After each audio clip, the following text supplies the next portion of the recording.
Molly was able to grow her family law firm from 1 attorney to 6, including 5 members of her own family.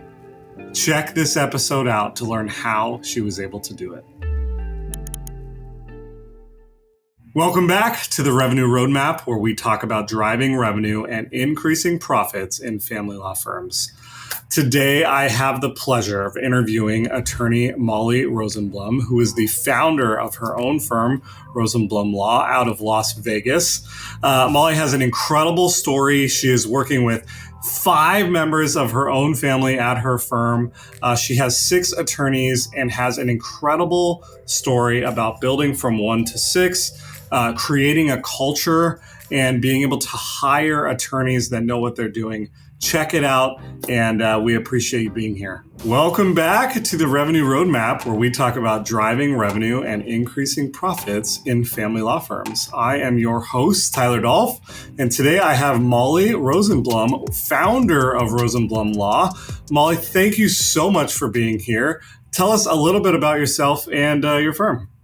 Yeah, thanks for having me. My name is Molly Rosenblum. Obviously, I'm the owner of the Rosenblum Allen Law Firm. We are a Las Vegas based divorce firm, so that makes it pretty interesting.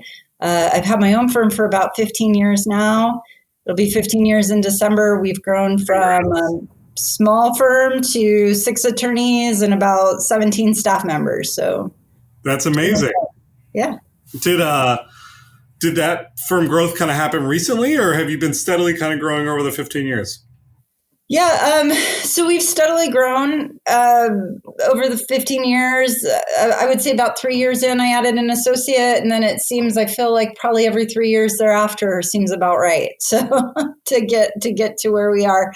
My sister just joined my firm in January. She has actually been a family law practitioner in Las Vegas. Also, for about 15 years, she was partners with somebody who retired. And we saw that as a good opportunity for her to join the firm. So she's one of the longer practicing lawyers with us, but new to the firm. Okay, very cool. That's awesome. So it's a family affair. You were telling us before we started recording that there's a few family members in your firm. Tell us about that.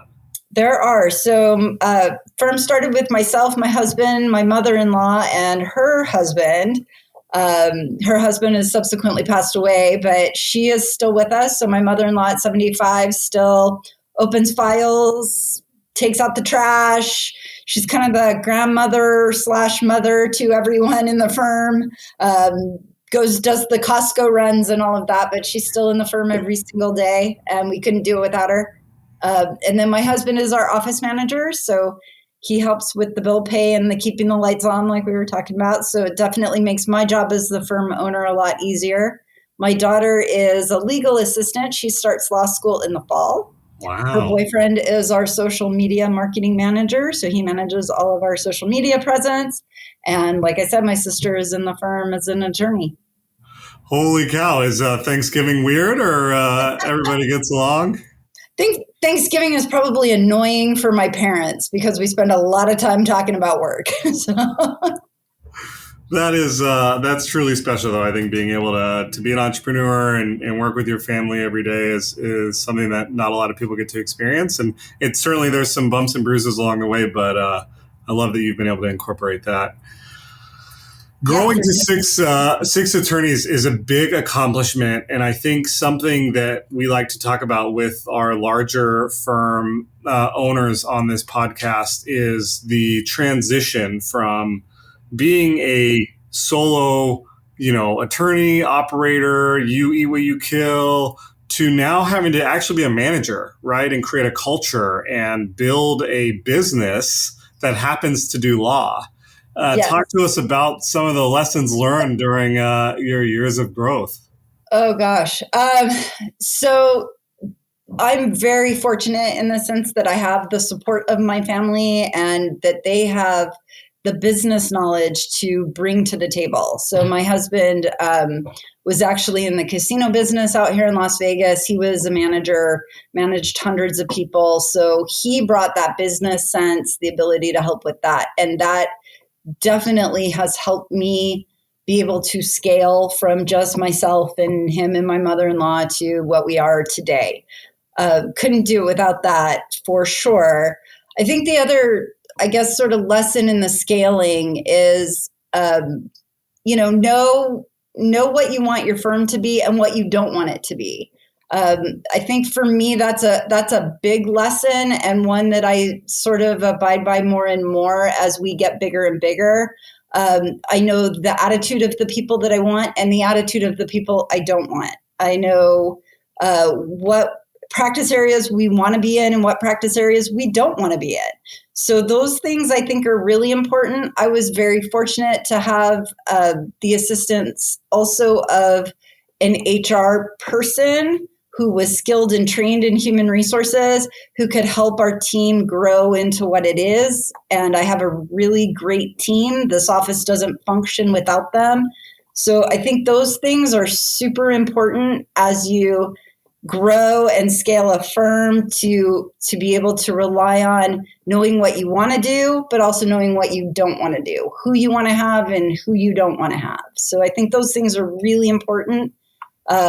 And having that human resource person be able to keep it in line. I know for me, I think a lot of my employees would tell you that I'm a little too forgiving for certain things. Like, people will tend to, as you grow and get bigger, for instance, maybe they want an extra day off. And so when you're small, it's easy to tell people, yeah, sure, just take an extra day. No big deal.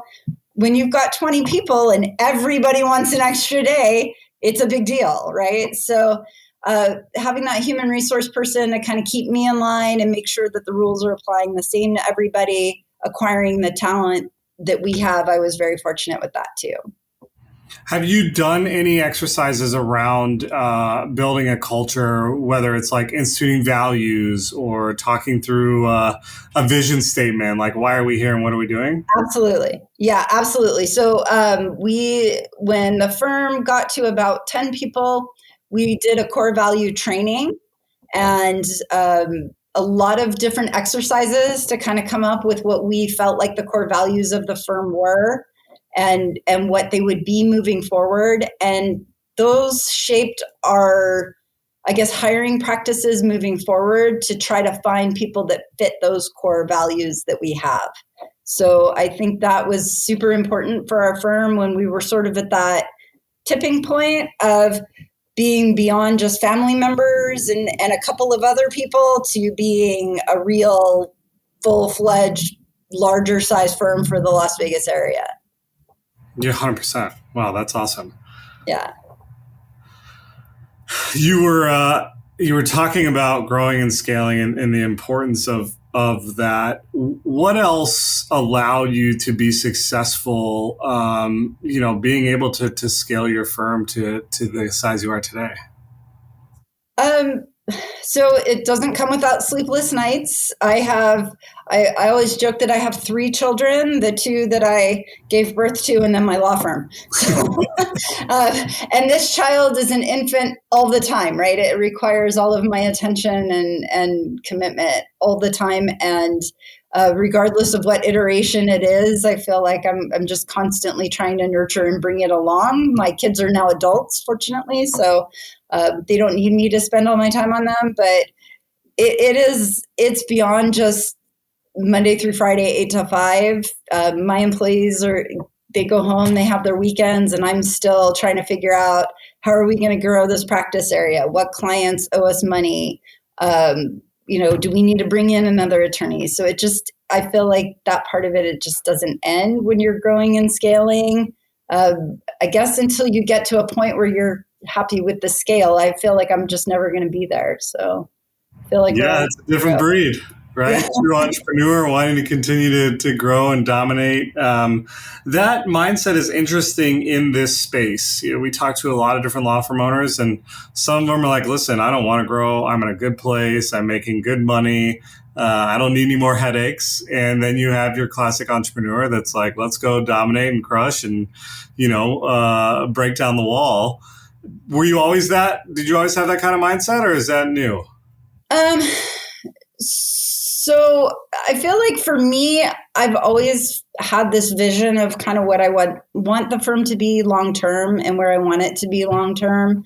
And the other, I think, thing that sort of informed that mindset is watching the industry, the law practice industry change over the years, especially more recently with the influx of national firms into various areas of law, and that idea that maybe law in certain jurisdictions, that maybe lawyers aren't going to be the only people that can own law firms, that they can be owned by investment bankers or marketers or things like that. And so I feel like to a certain extent, the idea that solo practitioners over the next 20 to 30 years may not be a thing anymore, because you're going to have to compete with national law firms who've got hundreds and hundreds of lawyers and are just trying to dominate markets.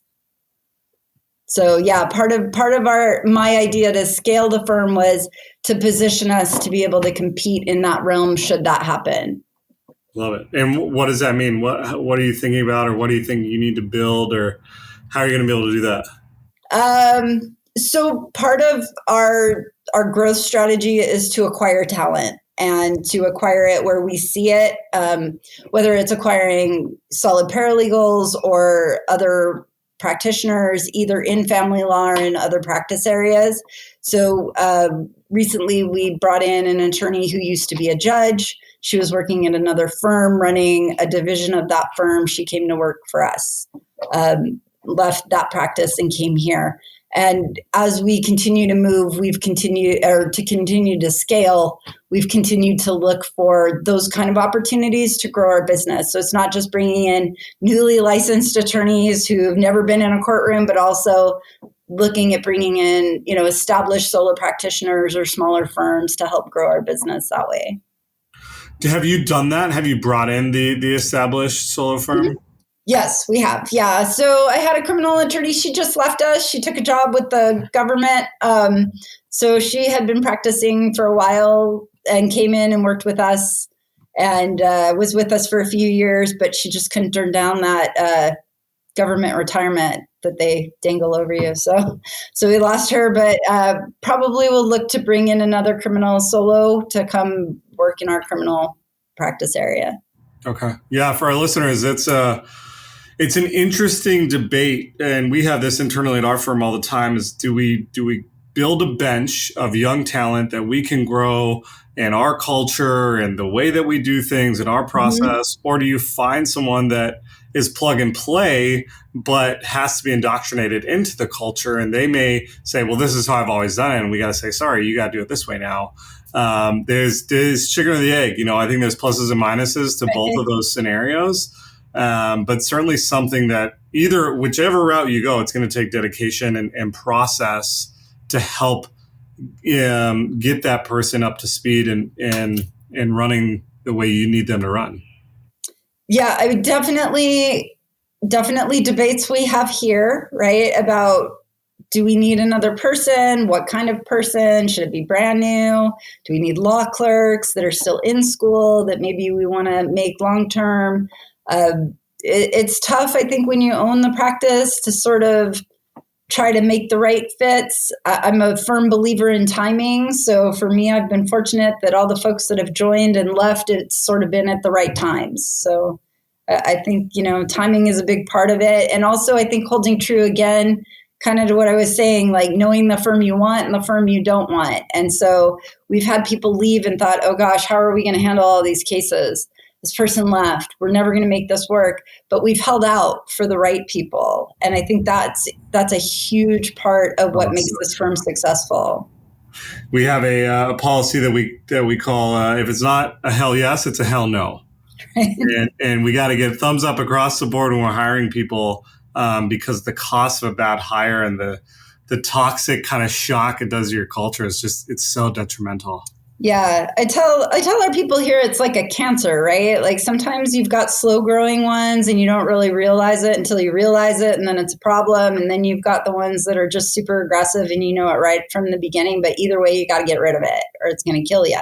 So we've kind of started to embrace that philosophy that the person isn't a fit, we're doing them a favor by not keeping them here. They need to find the right fit for them and we need to keep the right fit for us. So Love it. yeah. Well, as we end here, I like to end our shows sometimes giving our audience, maybe 2 or 3 pieces of advice. If they're thinking about going out on their own and starting their own firm, laying their own shingle, what are a couple of things that they need to think about as they start their journey? I think number one, give up the notion that it's going to be easier or better on your own.